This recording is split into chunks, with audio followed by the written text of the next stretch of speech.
Baby, you couldn't let me be.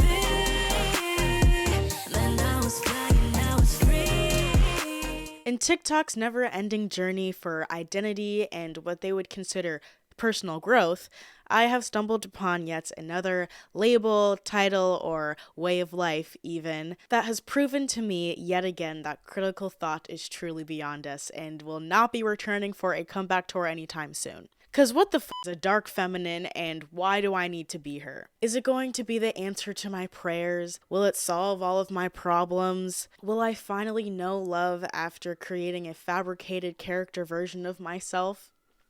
The answer is no. I'm just gonna put that out there right now. I'm here to tell you that the reason you're single isn't because you haven't tapped into your divine dark feminine energy, or because you haven't applied the if he wanted to, he would rhetoric into your dating life.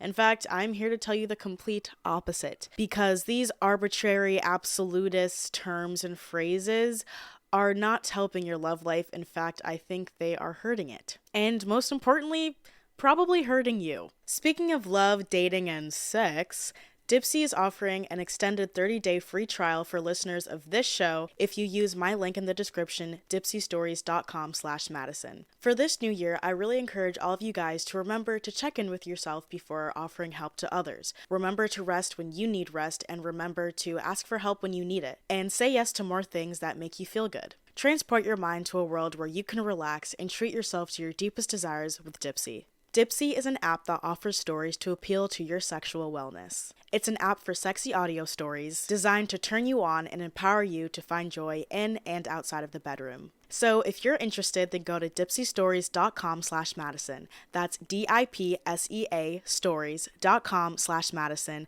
MADISYN. I actually found out about Dipsea through another influencer who was doing an ad just like this for a 30-day free trial, and I checked it out and I really enjoyed it. So I'm very happy that Dipsea is sponsoring my channel because I'm a fan. I used to be a big Wattpad girly back in the day, so I feel like this was a fun thing for me to explore because I love stories. It's like a podcast, but sexy. So don't wait on this amazing offer. The link is in my description, dipseastories.com/Madison. Go check it out. Anyways, let's get back to the scheduled programming, shall we? The dark feminine energy craze has been circulating on TikTok for a while, and it seems to be another kind of feminine trope that TikTok really likes to latch on to. It's been not only present in the self-transformation, self-improvement part of TikTok for women, but also within the dating advice side of TikTok. Dark feminine energy, according to this Vice article, appears to be the latest in a long line of TikTok trends combining self-help, girl boss feminism, witchy language, and spirituality. As ever, it draws on well-known tropes, this time repackaged under a sexy black vinyl femme fatale aesthetic. On the surface, the dark feminine is someone who is sultry, sexy, seductive, mysterious, dominant, assertive, confident, typically has some sort of intense stare or glare or smolder. And on a deeper, more behavioral level, the dark feminine asserts boundaries, doesn't explain herself, cuts off anybody or anything who doesn't serve her. The list goes on. To understand what dark feminine energy is, let's first take a look at its inverse, light feminine energy. According to TikTokers, these are submissive, cute personas such as Marilyn Monroe, who apparently utilize the power to manipulate men, a bit like the sexy baby. That phrase never ceases to give me pause, because who thought of that? Who decided to put the words sexy and baby in the same sentence and make it a thing? Dark feminine energy, on the other hand, is all about being dominant, assertive, and most importantly, sultry.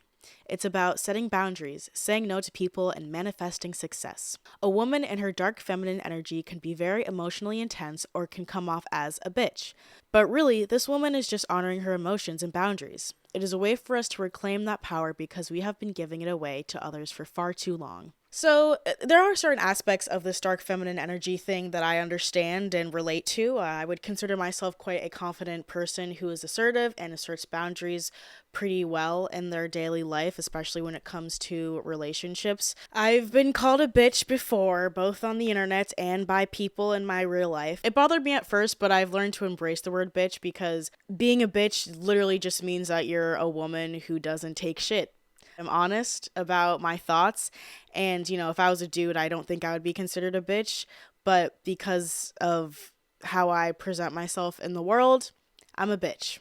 And that's fine. This whole thing actually reminds me of the book Why Men Love Bitches, which I kind of read a couple years ago. I think I actually have like a Patreon about it from when I first read it.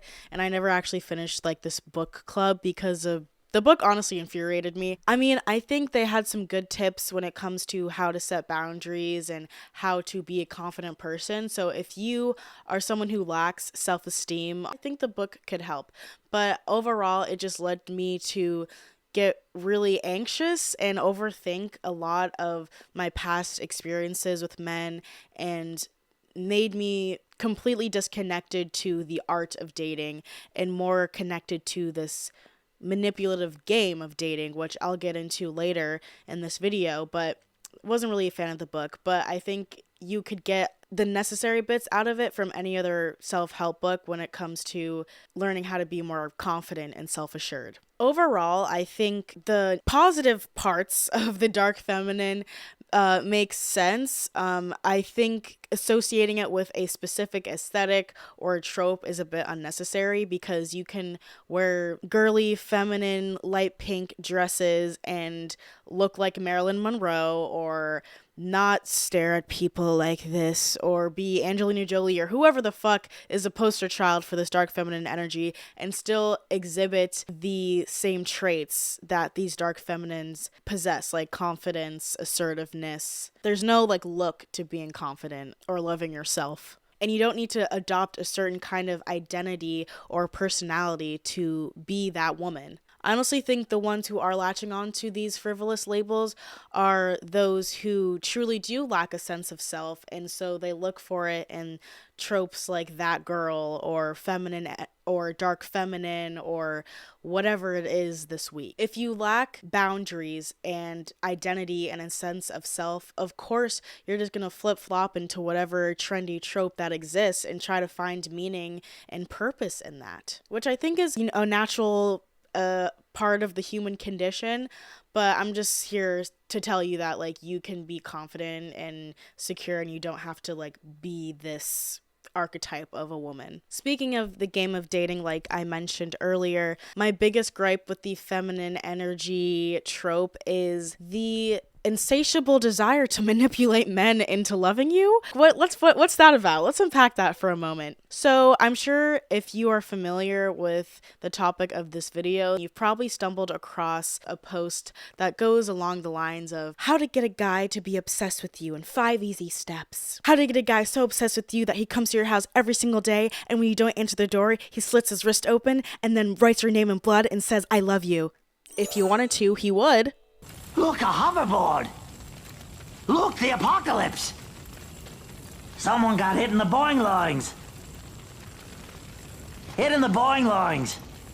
Boing lines! Boing lines! Somebody got hit in the... Yeah, so obviously I think this is absolute bullshit. Oh my god, where do I even start? I just want to start with some of like the stupid little rules that they'll give you, like always be the first to leave, never text him first, wear perfume so when he smells you, you haunt him even when you're away. Say things like, I have options, or I'm busy. Let's meet another time when my schedule allows it. I don't want a relationship. I'm happy by myself. Give him excessive compliments and attention when you're together, and then ghost him for an entire week, and then come back like nothing ever happened, and continue the cycle until he's so obsessed he needs to seek therapy. Or my favorite one, if he cancels on you last minute, next time he tries to make plans, cancel last minute, or even better, make plans with him, and then just don't show up. Or say something like cryptic and snarky over text, like, your inconsistency is very unattractive to me. See what happens when you don't respect people's time? Like some petty shit like that. Oh, and how could I forget? Most importantly, whatever you do not have sex with him. A lot of the advice kind of centers around this idea that you should act like you don't give a fuck about this man. Like if he died in a ditch tomorrow, you would not shed a tear. You would be like, who? Who died? Jack? Oh, Wait, who is that? It's so high school in a way. It's like, oh, act like you don't like him, don't text him first. But some of the things I listed are like genuine manipulation tactics. Like, love bomb them and then pretend they don't exist. And just keep it going. Get them on that hamster wheel until they can't do it anymore. Listen, I've read The Art of Seduction. I'm familiar with all of these little tactics and little games that you can play with someone, but it's not sustainable. First of all, you shouldn't be trying to manipulate someone if you actually want like a genuine relationship and you're looking for a genuine connection. All of these things may work, but it will not last.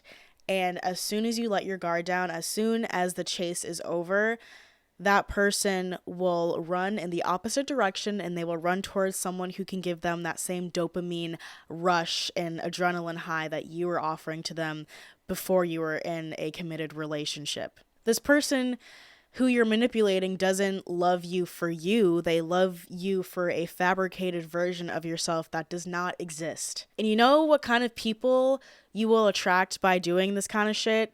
Insecure, avoidant people who will never love you. Like, I'm sorry, that sounded really harsh, but like, it was never love in the first place if this is how you get them, you know what I mean? Imagine being at your wedding and telling all your friends and family, like, if it weren't for dark feminine energy 99, I would not have met the love of my life today. If it weren't for her 9 easy steps on how to get a man obsessed with you, I would not have found the love of my life. Like, no one's ever said that. No one's ever said that. I think both people in this scenario like desperately need therapy. If you're the one who's like actively trying to manipulate someone into being with you, you need help. If you are attracted to those toxic games of hot and cold and just roller coasters of emotions and inconsistency, you also, I think, should talk to somebody. How to make a man obsessed with you. Now, if you guys have a history, it's going to be a lot harder. And you might need some one-on-one coaching for that. Here's the key.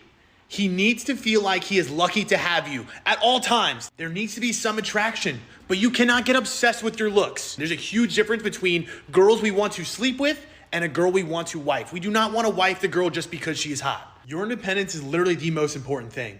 You cannot compromise your time, your schedule, your things for this man. Do not give up your intentions. What is the purpose of locking down a girl when you know she's obsessed with you already? Treat him like he's your ugly guy best friend. You know the energy I'm talking about. Why do you think your friend is obsessed with you? You're not putting him on a pedestal. You cannot sleep with him right away. You can't. Listen, you have no idea his intentions, his effort, his energy if you sleep with him right away. And just because you gave it up once doesn't mean you'll do it again. Do not use words to explain yourself. Always use actions. No contact and actions. Hold your dignity at any sign of disrespect. Now here's the twist.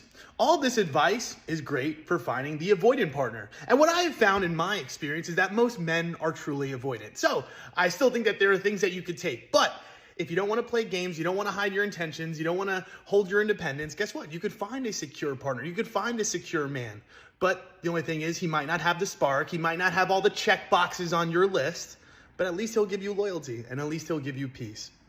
It's your choice, sweetheart. The whole dark feminine energy thing seems so contradictory to me at times because on one side, we have women who are really just trying to say better yourself and like work towards your dreams, focus on yourself, enjoy being alone with yourself, and that makes you a dark feminine or whatever. And to that I say, you know what, like I think they're a little stupid, the labels, but if that's what you need to like find yourself, then I guess so be it, you know, like do whatever works for you.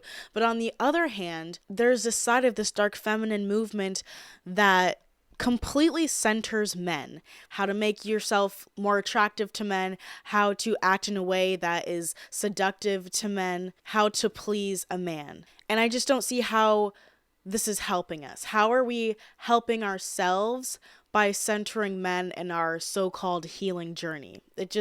Those two concepts don't match up. I think a lot of content we see on TikTok and other apps that relates to feminine energy is again similar to what we see in mass media. It's all about how to be more feminine to seduce the man you want, how to be more feminine to be more attractive, how to look more feminine. All these very surface level things about feminine energy.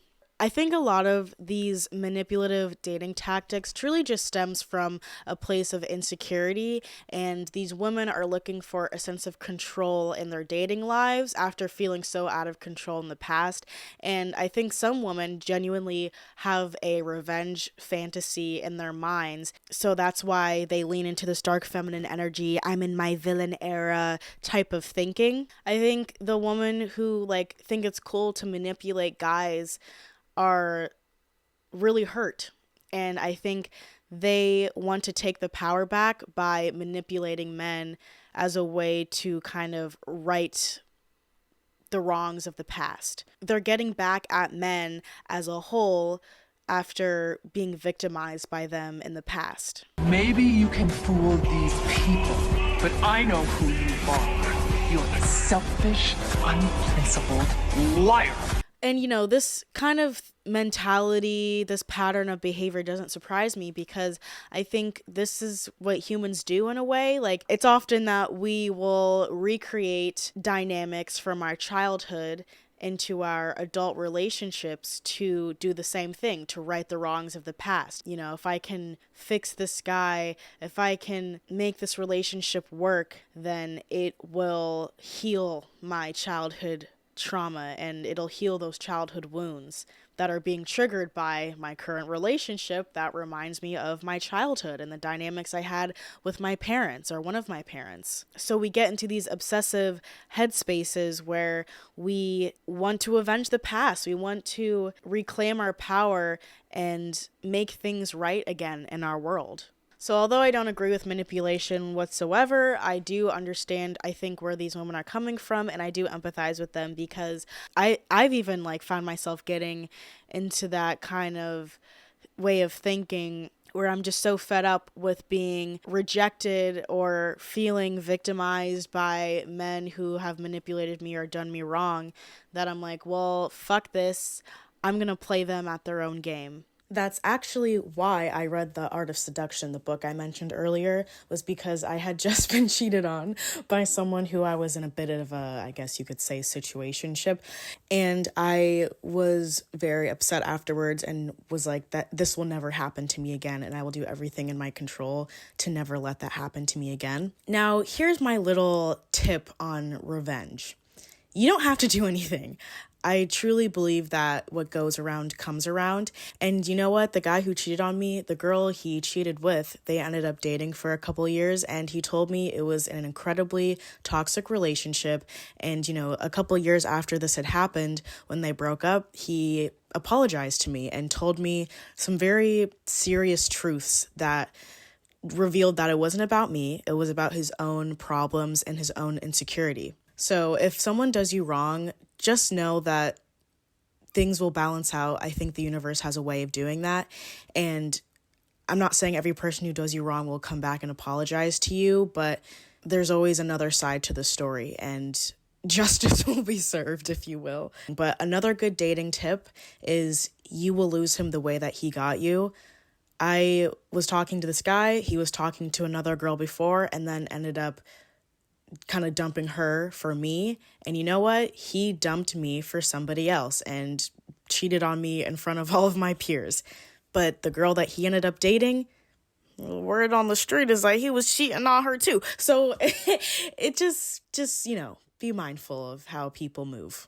This whole thing is exhausting. Like, there's so many stupid little rules and it makes you overthink everything that you do and say, and it completely sucks the joy out of dating, and it also sucks the purpose out of it, because isn't the purpose of dating to connect with people and to be vulnerable and to allow intimacy? It's not about games or lists, which brings me to my next and final section of this video, which is all about checklists and unrealistic standards in dating. Because although I think women in general are like starting to raise their standards, which I think is really good, we're tired of being mistreated. We are not tolerating bad behavior from the partners in our lives. I think it's important to remember that, like, we're all humans, we're all people, and we can't just expect everybody to act the same, and we can't put absolutes into our dating philosophies.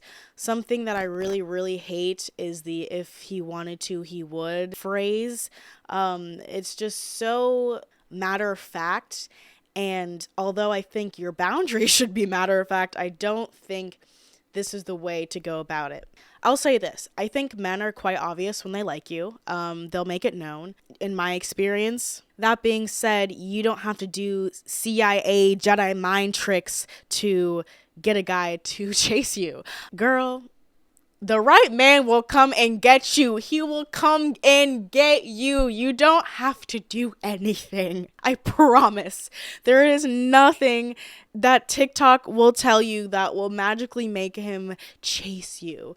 And you shouldn't want to make someone chase you. You want it to be natural and organic, right? And honestly, when you're like trying to get someone to chase you, if you're scrolling on TikTok or on Reddit, God forbid, or using YouTube subliminals on how to get a guy to chase you, you're already chasing him. You are running, bitch. You're sprinting towards that man who probably doesn't want you. It's just such a waste of time to try to get someone who isn't interested in you to be interested in you. But going back to the if he wanted to, he would thing, I just think it's not fair to the other person. It's not fair to the guy, the he in this situation, because one, it's important to communicate what you want. If you want flowers every weekend, you got to say that. They're not going to read your mind. And if he doesn't read your mind, you can't hold that against him.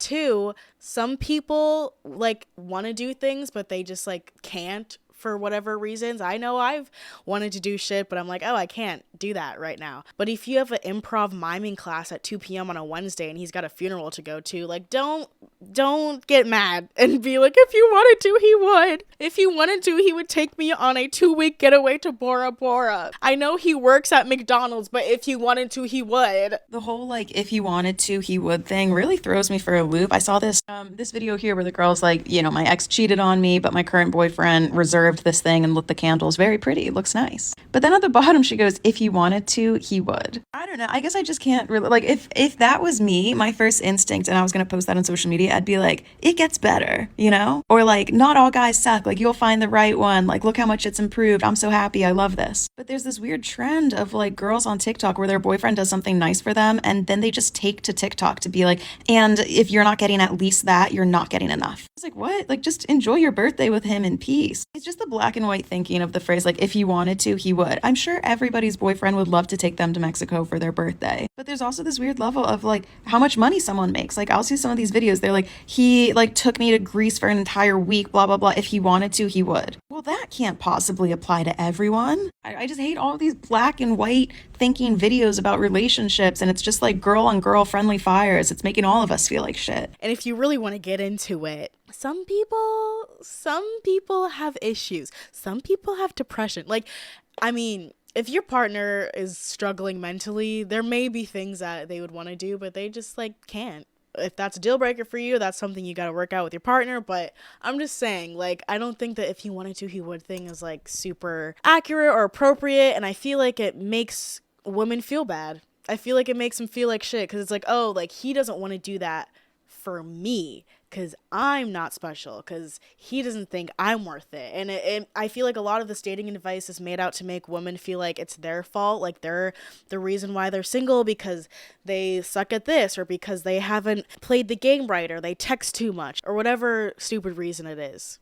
And you know what, bitch? At the end of the day, your man could get you a brand new gift every day. He could buy you a Rolex. He could take you to Hawaii for a month. He could buy you anything and everything and still dog your ass when you're not looking. And this isn't to say like, oh, if he takes you on vacation and buys you gifts, then, you know, don't trust it. I'm just saying gifts or vacations or compliments even don't actually dictate if a relationship is going to be trustworthy and honest and healthy. Don't let these girls on TikTok fool you, please, with the if he wanted to, he would bullshit. Avoid dating based off of a list, off of a checklist. It's not how I like to go about dating. There are things I look for in a person, of course, and I have my non-negotiables, which I think everybody should have.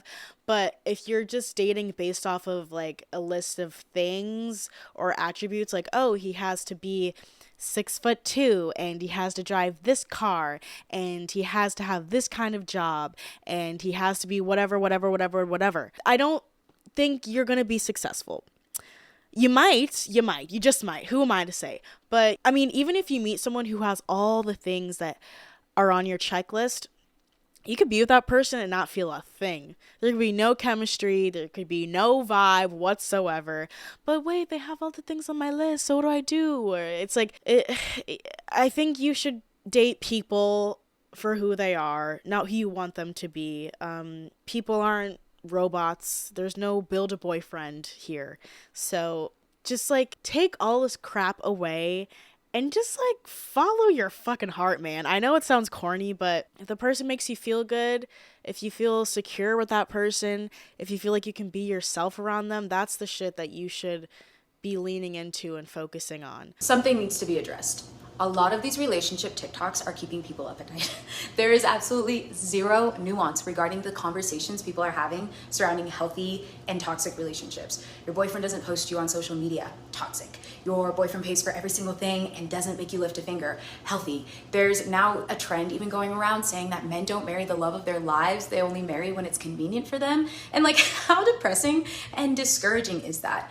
I think the hard part about this is that there may be some truth to these conversations, but not every relationship falls under that jurisdiction. So as I watch these TikToks, because they're unavoidable, I'm not going to succumb to this unnecessary doubt and anxiety, especially as somebody that has a healed, anxious attachment style. So this is just a reminder to trust your gut and know that no relationship is the same. And if you need a moment to get off of TikTok to protect your mental health and to protect your relationship, do it. It's not worth it. I don't have any like answers when it comes to dating. I'm in my 20s. God knows I don't know the answers. But I can say this. Just maybe approach dating like you're making a friend, you know? Like, it doesn't have to be that serious. Just approach it like you want to get to know somebody, because isn't that what we're here to do in the first place? I can't tell you what to say on a first date. I can't tell you if you should tell them I'm looking for a relationship or I'm not. I'm kind of the, lead without expectations kind of thing. I stopped looking for love and I'm very content with that. I love being single, so it's very easy for me to be like, I'm alone and I'm good with that and I don't want that to change. Of course, the universe works in mysterious ways, and as soon as you start like proclaiming that, that's when things start to change. And I've been in that situation where I'm like, I don't want to date anybody, and then all of a sudden some dude shows up who I like, and I'm like, oh wait, okay, well, what do I do with this? I guess I'll just go for it, even though I said I wanted to be single. And I guess that's why they say, it happens when you least expect it. Whether you resonate with that or not, it's up to you, but I think there kind of is some truth to that at times. Or better yet, having this kind of manifestation mentality about it, where it's like, I know what I want, this is how I imagine it to be, but I'm gonna let it go now and just go about my life. And when it shows up, it shows up, but I'm not gonna force it. I'm not going to tie expectations to anything. Just live my life and let shit be. What happens at the end of all of this self-work and self-discovery? You've like finished this dark feminine textbook and you've worked on yourself, you focused on your career, you've manifested success, all this good stuff, but you're still alone and no one's showing up. And then you feel like disenfranchised or something, or you feel like, well, shit, like I did all this work and I still haven't gotten what I wanted. And then you feel disappointed because that self-work was still centered in another person. But, if you truly focus on yourself, focus on the things that like you do have, that feeling of lack will eventually diminish. I'm not saying it'll happen tomorrow or next month. No amount of yoga classes or self-help books will make you feel less lonely, and I think it's okay to feel lonely. It's totally normal. People need love and affection, and don't let people make you feel like you're crazy or that you don't love yourself because you want partnership. But know that love is always around the corner, and enjoy the ride. Enjoy the motherfucking ride. Listen, I'm just a 20-something with a camera and a internet connection, so maybe I'm full of shit. Maybe in 20 years from now, I'll be like, she doesn't know what she's talking about. And I will be at my wedding ceremony talking about how the 10 easy steps to get a guy to chase you actually worked. Thank you for watching. Happy Valentine's Day. I'm sure it's already passed by now, but I will see you in the next video. And yeah, thank you for watching. Bye. Baby, you couldn't let me be.